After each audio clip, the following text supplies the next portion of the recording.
Bismillahirrahmanirrahim. Dear students, Assalamu alaikum. This is Yunus Khan and I am here with a new topic that is functions of proteins. आज का जो topic है proteins का पूरा portion हमने ख़त्म किया हुआ था. अभी बात करेंगे प्रोटीन्स के फंक्शंस के बारे में कि हमारे बॉडी में प्रोटीन्स क्या क्या फंक्शंस परफॉर्म करते हैं. जो मुख्तलिफ किस्म के फंक्शन परफॉर्म होते हैं वो सारे मैंने यहाँ पे एनलिस्ट किए हुए हैं, लेकिन उनको एक्सप्लेन करना बाकी है. एक्सप्लेन कर लेते हैं. पहला जो फंक्शन मैंने लिखा हुआ है that is indirect source of energy. एक हमने कार्बोहाइड्रेट्स के बारे में फंक्शन में कहा था कि that is source of energy. ये भी सोर्स बन सकता है. असल में ये कैसे सोर्स बन सकते हैं? बेसिकली हमारे पास एक प्रोसेस है जिसको हम कहते हैं ग्लूकोन्यूजेनेसिस. उसके मुताबिक प्रोटीन जो है ना, प्रोटीन जब डाइजेस्ट होते हैं सो they form amino acids.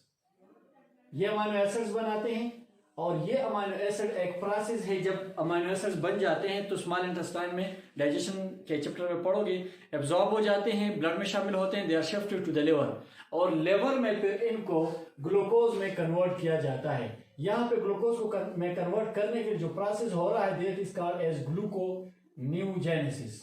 ग्लूकोन्यूजेनेसिस. Gluconeogenesis process के जरिए नॉन शुगर्स को शुगर्स में मतलब ग्लूकोज में कन्वर्ट किया जाता है. When the glucose is formed, this glucose is further utilized in the process of respiration and energy is released.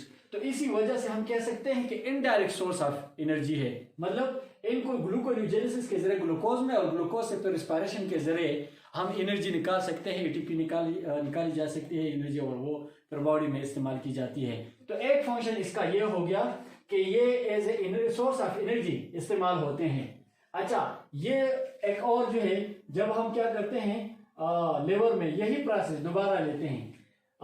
ग्लूकोन्यूजेनेसिस जो है ना, ये भी इनका एक फंक्शन है कि हम क्या कर रहे हैं. These proteins are all the proteins they are digested into the amino acids. आपके स्टमक में और इस तरह पे इंटेस्टाइन में डाइजेशन कंप्लीट हो जाता है. इन प्रोटीन्स को पेप्सिन, ट्रिप्सिन, एरिप्सिन एंजाइम्स के जरिए डाइजेस्ट किया जाता है अमीनो एसिड्स में और उनसे फिर ग्लूकोज तैयार की जाती है और ग्लूकोज हम फिर मुख्तलिफ उसमें इस्तेमाल करते हैं एनर्जी के लिए प्रोसेसेस में. तो दूसरा फंक्शन जो है ग्लूकोन्यूजेनेसिस है. यही स्टेप जो है ना, ये देखे ना, एक इनको अमीनो एसिड को ग्लूकोज में कन्वर्ट करना, एक इनका ये फंक्शन हो गया, यानी इनसे ग्लूकोज बनाना. और एक इनडायरेक्टली फिर ग्लूकोज से जो एनर्जी निकाली जाती है तो मतलब एनर्जी का सोर्स भी है एक तरीके से. इनको ग्लूकोज में भी कन्वर्ट किया जाता है और एनर्जी का सोर्स भी है इनडायरेक्टली. अच्छा, another one that is structural components. ये जो है ये हमारे पास स्ट्रक्चरल कंपोनेंट्स भी हैं. जिस तरह हमने कार्बोहाइड्रेट्स के बारे में बात की थी, इसी तरह यहाँ पे भी होता है कि आपके पास क्या है, मुख्तलिफ किस्म के प्रोटीन्स हैं. और प्रोटीन्स के बारे में कहा जाता है कि जब हम सेल मेम्ब्रेन की बात करते हैं तो सेल मेम्ब्रेन के अंदर आपके पास प्रोटीन्स होते हैं, लिपिड्स होते हैं और कार्बोहाइड्रेट्स पाए जाते हैं. अबाउट 60 to 80% एक सेल मेम्ब्रेन में ये प्रोटीन्स मौजूद होते हैं. तो स्ट्रक्चरल कंपोनेंट्स जो हैं ये भी होते हैं मुख्तलिफ चीजों के ये प्रोटीन्स. अच्छा, इसके अलावा जो है एंजाइम्स के तौर पे ये रोल प्ले करते हैं. एंजाइम्स क्या है? तीसरे नंबर चैप्टर में, इसके बाद जो चैप्टर है उसमें आप लोग पढ़ोगे कि these are biological catalyst.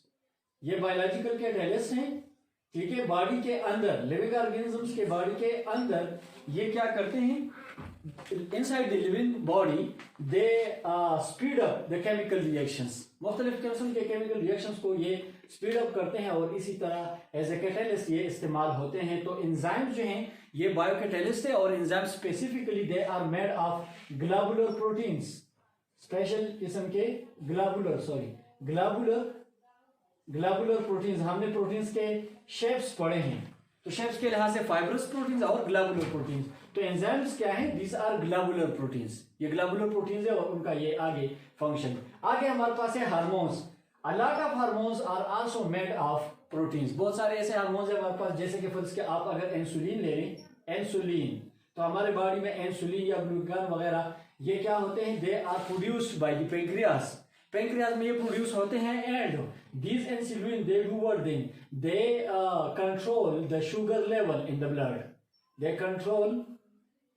Control the blood sugar level. Blood sugar level को कंट्रोल कैसे करते हैं? Blood sugar level. ये ब्लड शुगर लेवल को इस तरह कंट्रोल करते हैं कि ब्लड में जब भी शुगर जो है ना वो इंक्रीज हो जाता है, उसको ग्लाइकोजन में कन्वर्ट करके उसको डिक्रीज किया जाता है। जब भी इंसुलिन प्रोडक्शन स्टॉप होता है बॉडी में तो डायबिटीज मेलाइटस यानी शुगर की बीमारी ये काज होती है।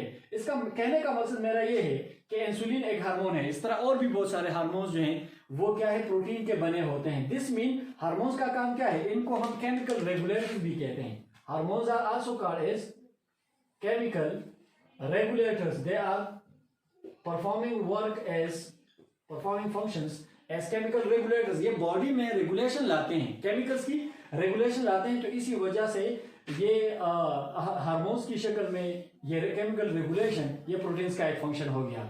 इसके अलावा muscle movement, very important, muscle movement जो है हमारे मसल्स में खास किस्म के प्रोटीन्स पाए जाते हैं, जैसे कि फॉर इसका एक्टिन, इसके अलावा मायोसिन है, इसके अलावा ट्रोपोमायोसिन, इसके अलावा और भी है, ठीक है। तो ये सारे क्या करते हैं, all these enzymes do all these proteins do what, इनके मौजूदगी में मसल्स के कंट्रैक्शन और रिलैक्सेशन वो परफॉर्म होती है। मतलब मसल्स जो कंट्रैक्शन रिलैक्सेशन करती है that is because of this kind of proteins, इनसे जो है ना ये मसल्स बने होते हैं। तो इसका मतलब ये हुआ कि प्रोटीन्स फिर बॉडी मूवमेंट्स में या मसल के मूवमेंट्स में भी बहुत ज्यादा अहम रोल प्ले करते हैं। अच्छा, इसके अलावा ऑक्सीजन कैरियर है, हमारे ब्लड में एक खास किस्म का प्रोटीन है जिसे हम कहते हैं हेमोग्लोबिन। हेमोग्लोबिन एक ग्लोबुलर प्रोटीन है जो 4 पॉलीपेप्टाइड चेन्स का बना हुआ है, जिसमें 2 अल्फा चेन्स है, 2 बीटा चेन्स है, ठीक है। ये जो है ना हमने पिछले प्रोटीन के टॉपिक में इस पे काफी डिस्कशन की भी है कि इसमें फिर आगे जाके 574 अमीनो एसिड और पूरी डिस्कशन उधर मौजूद है।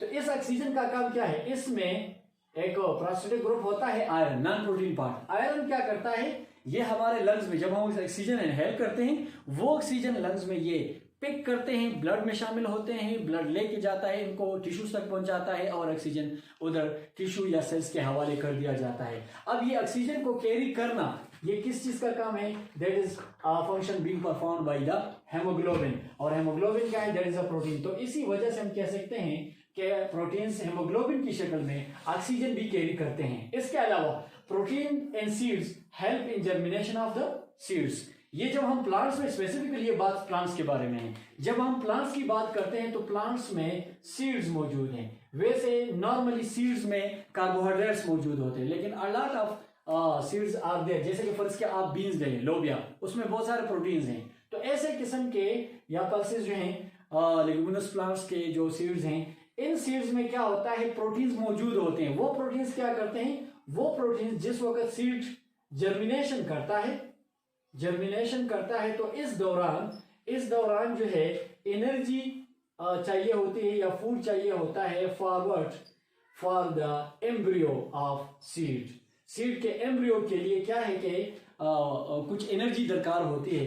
उस एनर्जी के लिए या तो डायरेक्ट अगर कार्बोहाइड्रेट्स अवेलेबल हैं वो यूटिलाइज किए जाते हैं, या अगर वो नहीं है then proteins are converted there into the carbohydrates or directly can be used by the embryo of seeds. और एम्ब्रियो जब इन्हीं प्रोटीन्स और कार्बोहाइड्रेट्स को इस्तेमाल करते हैं तो ये एम्ब्रियो क्या करते हैं, they germinate and seedling is formed, और फिर इसी तरह नया पौधा बन जाता है। तो सीड्स में फिर ये प्रोटीन्स क्या है कि सीड की जर्मिनेशन में हेल्प करते हैं, एम्ब्रियो के लिए वो नरिशमेंट प्रोवाइड करते हैं। इसके अलावा जो है ना एक और किस्म का वो है हमारे पास प्रोटीन, कोलेजन उसे कहते हैं।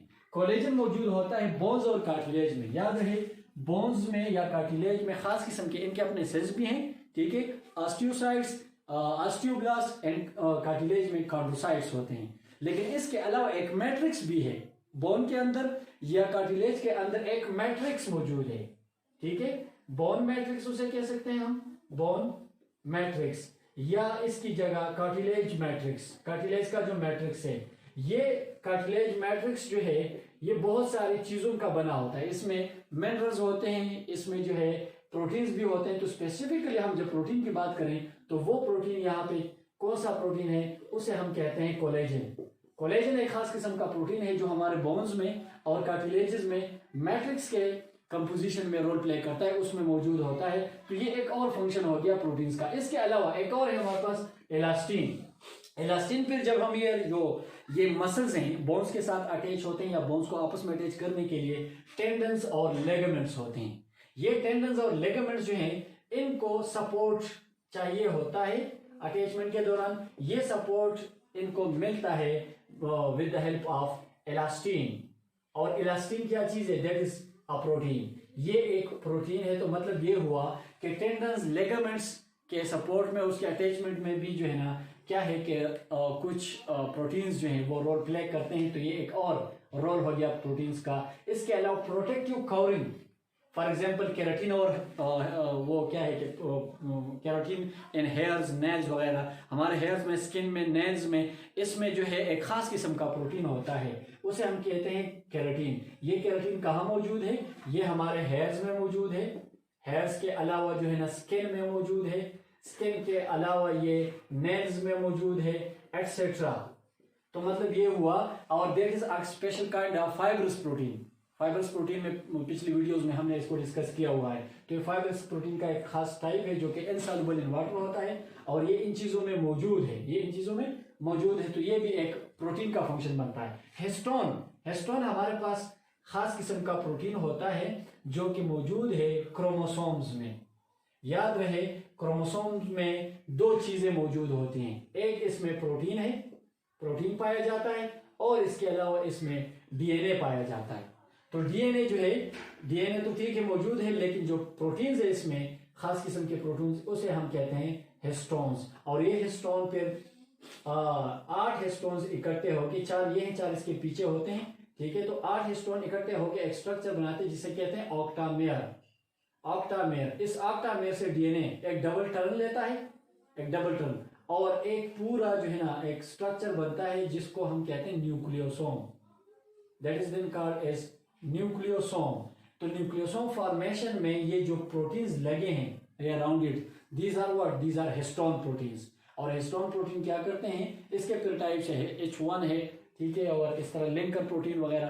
तो ये प्रोटीन्स, हिस्टोन के प्रोटीन जो है, ये क्रोमोसोम बनाने में भी हेल्प कर रहे हैं। इसके अलावा हमारे बॉडी में जब कोई जर्म्स हमारे बॉडी पे अटैक करते हैं तो हमारा ब्लड उसके खिलाफ जो है कुछ खास किस्म के हथियार तैयार करती है, उसे कहते हैं एंटीबॉडीज। और एंटीबॉडी क्या है? That is a kind of protein.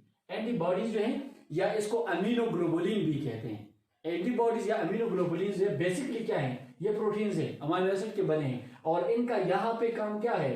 ये यहाँ पे इनका काम है इम्यूनिटी। इम्यून सिस्टम में ये रोल प्ले कर रहे हैं, इम्यूनिटी में इनका जो है वो रोल है। तो एंटीबॉडीज के शक्ल में ये इम्यूनिटी में भी फंक्शन परफॉर्म कर रहे हैं। इसके अलावा एक है फाइब्रिनोजिन। फाइब्रिनोजिन एक प्रोटीन है जो ब्लड क्लॉटिंग में वो क्या है कि हेल्प करता है। It helps in the clotting of the blood. इसके अलावा एक और प्रोटीन भी है, हेपरिन। हेपरिन वो प्रोटीन है जो ब्लड क्लॉटिंग से बचाता है। It prevents the blood clotting. Heparin blood clotting बचाता है, और जो फाइब्रिनोजिन है वो ब्लड क्लॉटिंग काज करता है। दोनों की जरूरत पड़ती है। जब मतलब कोई जख्म आता है वहां पे क्लॉट बनाना और जख्म का भर जाना, उसमें फाइब्रिनोजिन का काम है, ब्लड क्लॉटिंग काज करा लेता है। लेकिन इसके अलावा हमारे रगों में जो खून बह रहा है उसको क्लॉटिंग से बचाना होता है। बचाने के लिए फिर हेपरिन इसमें इस्तेमाल होता है। इसके अलावा एक फंक्शन है storage of amino acids. Amino acids जो हैं, अमाइनो एसिड्स हैं आपके पास। अमाइनो एसिड्स हमने ऑलरेडी पढ़ा है प्रोटीन के टॉपिक में कि ये अमाइनो एसिड्स इकट्ठे होते हैं पेप्टाइड बॉन्ड्स के जरिए, तो ये पॉलीपेप्टाइड चेन बना लेते हैं, पॉलीपेप्टाइड्स बनाते हैं। और ये पॉलीपेप्टाइड्स क्या हैं? They become protein. ये प्रोटीन्स बन जाते हैं। दिस मीन के प्रोटीन्स में एक तरीके से अमाइनो एसिड स्टोर हो गए। तो स्टोरेज ऑफ अमाइनो एसिड भी है एक तरीके से कि जितने अमाइनो एसिड आप खा लेते हैं वो प्रोटीन्स उसके बना के जो है ना वो बॉडी में इस्तेमाल किए जाते हैं या स्टोर कर दिए जाते हैं। स्टोरेज ऑफ अमाइनो एसिड भी वो होता है। इसके अलावा पैसेज मॉलिक्यूल्स, यहाँ पे याद रखिए हम बात करेंगे सेल मेम्ब्रेन की। We are talking here about the cell membrane. Cell membrane में कुछ मॉलिक्यूल्स ऐसे हैं कि वो सेल मेम्ब्रेन के अक्रॉस पास नहीं हो सकते, ठीक है ना, यूजुअली वो पास नहीं होते हैं। फिर उनके लिए सेल मेम्ब्रेन में खास किस्म के प्रोटीन्स लगे होते हैं। उन प्रोटीन्स को हम कहते हैं परमिएजेस। उन प्रोटीन्स को कहा जाता है परमिएजेस, या दीज प्रोटीन्स में also be called as channel proteins.